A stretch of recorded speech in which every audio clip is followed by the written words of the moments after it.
Good morning students, welcome back to this session. As you all know, in the previous class I was just discussing about the poverty. So we have started with poverty chapter and you have discussed how the poor people are becoming the people without basic necessities of life like food, cloth and shelter. They are struggling, and you have also seen that the features of poverty and then how the head count ratio takes place in the poor, the churning poor we have discussed in the previous class. And I just told you about the where are some of the problems which are some of the programs which has been adopted by the government. So here I am going to start with a very important today's topic about how the who are those urban poor and rural poor. Before I start with the urban poor and the rural poor, in my introduction class I just told you about this is a very important chapter where poverty level, the people without basic needs like food, cloth and shelter, how they are struggling and how the poverty line will be there. What is above poverty line, what is below poverty line, and how this different types of poor like churning poor, okay, the different ways how the people in the different stage, the small seasonal farmers, they struggle for their basic necessities of life. Seasonal farmers, landless farmers, all those things we have discussed in the previous class. I just wanted to tell you a differences between what is this urban poor, rural poor with their examples. So let us start with a very important today's topic, that is urban poor. They'll ask you who are urban poor, give an example. So let us know the poor people from urban areas and the poor people from the rural areas. Those who live in the cities and towns without basic needs. Okay, the people who live in towns and cities. So urban is what? Urban is cities, where we stay in the urban areas. People who stay in the villages are rural areas. So they are asking you who are urban poor. Those people who live, okay, urban poor are those people who live in the cities and towns without the basic needs. So what are the basic needs here again? The basic needs are food, clothes and shelter. Food, cloth and shelter. So those urban poor are those people who lives in towns and cities and towns without the basic needs. Example, vendors. Who are vendors? The road sellers, the one who sells in the roads. Okay, the example, the push cart vendors. No, you can see in the roads and all, the people with a small cart. A cart with 4-wheelers, sometimes 2-wheelers also. They do the selling like vegetables, some kind of fruits. Okay, so the cart vendors, those are called as vendors, sellers. Then street cobblers, the cobblers who mend the shoes in the street, they are also called as urban poor. Then women stealing the flowers, you can find the women selling the flowers in the roads, getting the flowers and selling in the roads. Even those are called as urban poor. Then rat pickers. So who are rat pickers? You can find that people going near the what is that called as dustbins and all, and getting the plastic things, picking the from the dustbins and all. They are keeping the plastics, milk covers and all. They are called as rat pickers and beggars. Beggars, obviously, the one who beg in the city areas, they are called as urban poor. So here, those people who live in the cities and towns without the basic needs are called as urban poor. We stay in the urban areas. Urban is nothing but city areas. So those people living in the city areas are called as urban poor, and urban poor are nothing but the vendors, cart push vendors, street cobblers, then women stealing the flowers, and then rat pickers and the beggars. These are the urban poor who lives in the urban areas. So we need to identify the urban poor separately and the rural poor separately. So let us know who are those Rural poor. Rural is what? Villages. Rural poor are nothing but the villages. Rural poor are those who lives in villages without the basic needs. So who are the rural people? Those who lives in the villages without the basic needs. Example, landless laborers. You can find that as I discussed in the previous class, in the previous chapter also, that the landless laborers are the most poorest section of the society in the villages. Why? Because the farmers are very poor. They are illiterate. They are ill health. They don't know anything else. And they know to cultivate the agricultural crops. To cultivate the agricultural crops, they don't have their own land. So they are landless laborers. What they do is these landless laborers, they work under the zamindars and the jagidars. These zamindars and jagidars, after getting the crops cultivated from the agricultural land from these landless farmers, what they do, they give a menial labor work for the cultivated of agricultural crops, and all the shares of agricultural crops will be taken by the zamindars and the jagidars. In this way, these landless laborers were harassed. Then the land reform came into exist. In that, under the land reforms, the ceiling on the land holdings were made. On the ceiling of when they made the ceiling of the land holdings, there was an upper limit made. What was an upper limit made? That this example 4 acre of the land, one landlord has to, example I am telling. So in this way, more than that 5 acre of the land was sealed by the government. The sealed land which was taken under the land reform, changes in the land holdings were taken by the government, and that sealed land from the land laborers were given to the landless laborers. So who are urban poor? Okay, I just told you who lives in the cities and towns. So coming with the rural poor, rural is nothing but villages. Rural is nothing but a village. So who are rural poor? So rural poor are those who lives in the villages without the basic needs. Okay, who are rural poor? Advanced. Rural poor are those who lives in the villages without the basic needs. Example, landless laborers. Who are the rural poor? The people without the basic needs like food, cloth and shelter. We all know that if a person is able to fulfill his basic needs like food, cloth and shelter, he is not below the poverty line, he is above the poverty line. So here what happens? Example, landless laborers, the farmers, the people, in the village, the people who don't have their own land, they are called as urban poor. So rural poor. So many land do not have even 2 times meals a day. They borrow from the money lenders who have higher rate of interest, lend them with the indebtedness. So what happens is landless laborers who are called as rural poor, they even don't have 2 times meals a day to consume. So they don't have money to consume the 2 times meals a day. And here what happens? They borrow from the money lenders. Who are the money lenders? The people who give the money with a higher rate of interest. And these money lenders, after lending the money to the landless laborers, they make the farmers to become indebtedness.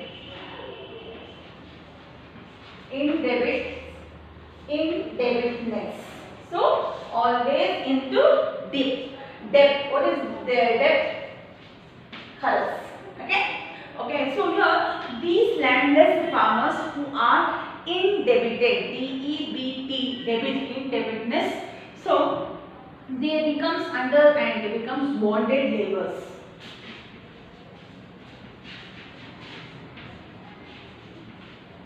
So who are bonded laborers? The one who are landless farmers, they go for the indebtedness of the money lenders.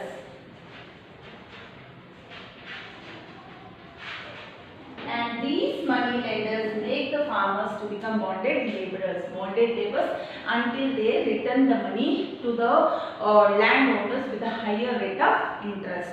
And that interest is so that it goes on to generation, and bonded laborers continue from father to son and then to son to his son. In this way, they work under the landlords and they become the bonded laborers. And later on, bonded labor system was abolished by the government. They removed the bonded laborers. Any landlords, any zamindars who make these bonded laborers, that was abolished and that was punishable later on. Bonded labor system was very much there for the landless laborers in the villages. That system was very old system where they used to harass the poor and landless farmers. So I just told you about the rural poor people in the villages with the place without the basic necessities of life. Who are those? Landless laborers. Who are those? Landless laborers. So this is about the urban poor and the rural poor. And next we have a very important question here is social factors that triggers and perpetuate the poverty. What do you mean by triggers and what do you mean by perpetuates? So they will ask you, so what are the social factors that triggers and perpetuates the poor? Triggers and perpetuates the poor means that makes the poor not to come out of their poverty line. Triggers that pull them inside, perpetuate that again and again they have to stay under the poverty line. So you know what happens? So let us see some of the social factors. There are some economic factors also, political factors also, and social factors. Economic factors, political factors, social factors, which will perpetuate and which will triggers the poor to become poor and poor again and again. So now we are going to discuss some of the social factors that triggers and perpetuates the poor. So let us discuss one by one. Illiteracy. What do you mean by illiteracy, students?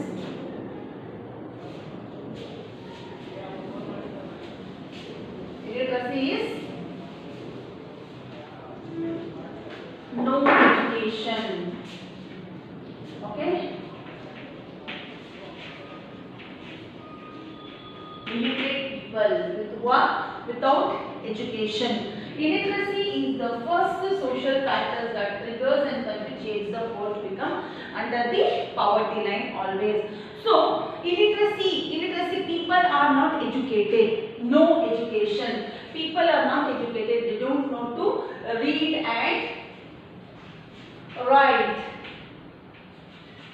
People they don't know to read and write. So here what happens?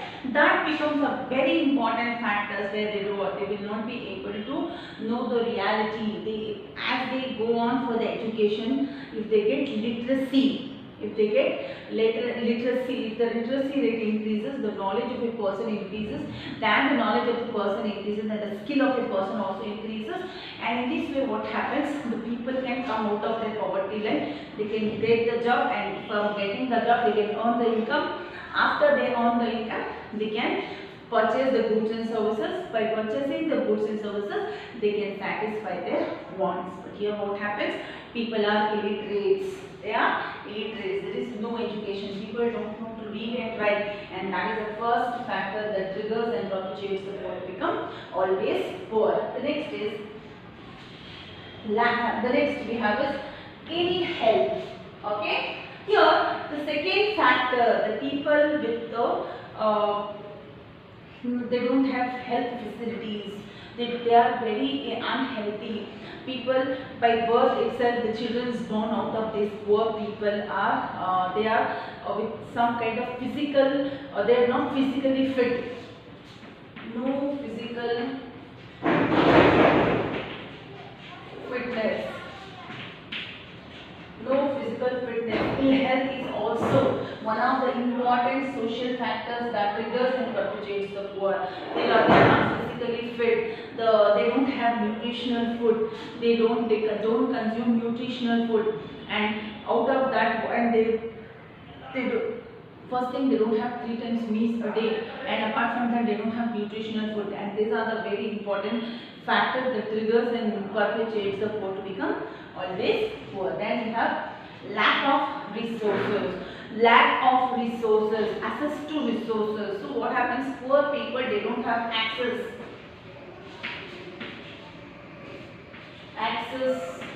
to resources. Access to resources. Poor people, because of their lack. Lack means L-A-C-K. Lack is what? Lack is nothing but limited. They don't have access to the resources, natural resources, man-made resources, because people don't have work, they don't have income, they can't, but they don't have money. If they don't have money, they can't purchase the goods and services, and if you're not able to purchase the goods and services, you cannot satisfy the wants. What kind of wants I'm talking? And we are talking about the basic wants like food, cloth and shelter. So this is also one of the lack of resources, that is access to the resources is also one of the important social factors that triggers and perpetuates the poor to become always poor. The next we have here is lack of civil and political freedom also. So here poor people, they don't have political freedom.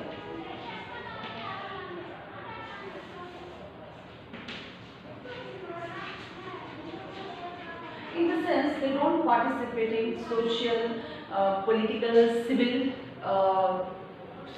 society, because here people are very much ignorant.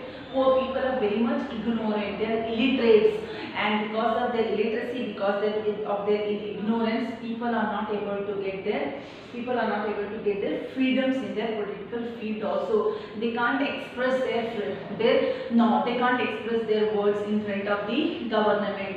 So in this way, poor people, they don't have the civil and political freedom. That is also one of the lack of civics and political freedom is also one of the social factors that triggers and perpetuates the poor people to become always poor. Then discrimination, or you can also tell that there is also discrimination in political field for the poor people.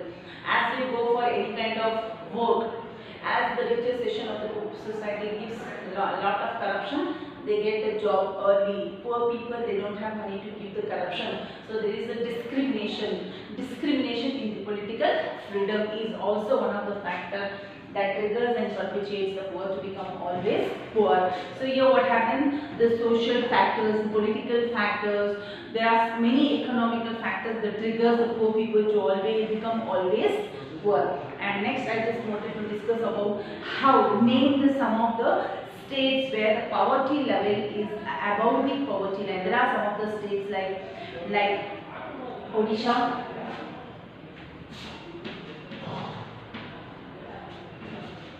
then MP, that is Odisha, Madhya Pradesh, Bihar and Uttar Pradesh.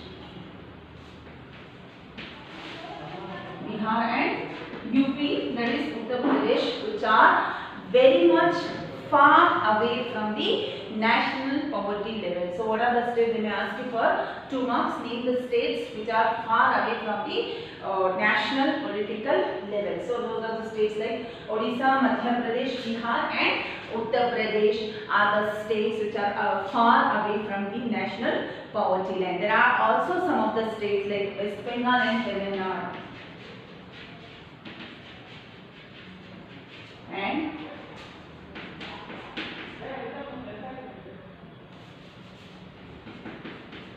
West Bengal and Tamil Nadu are also some of the states where the poverty level is lower than the national poverty line. This is lower than poverty line. This is whereas coming with Odisha, Madhya Pradesh, which is far away from poverty line. So these are very important steps where the poverty line is far away and lower than the national poverty line. Then I just wanted to discuss about some of the self-employment programs. There are some of the self-employment programs that is made by the government for the poor people that we need to discuss for 6 marks also, and sometimes they may ask you for 2 marks also, that is rural employment generation programs, Pradhan, that is Prime Minister Rozgar Yojana and Swarna Jayanti Shahari Rozgar Yojana. These are the important programs, that is I'll repeat once. Rural Employment Generation Programs, Pradhan Mantri Rozgar Yojana and Swarna Jayanti Shahari Rozgar Yojana are the important employment generation programs which is being organized by the government to remove the to give the job opportunity to the poor, which I'll be discussing in the coming class for 6 marks students. Sometimes they may ask you for 2 marks. So what are those programs? And those are the programs which I just told you now.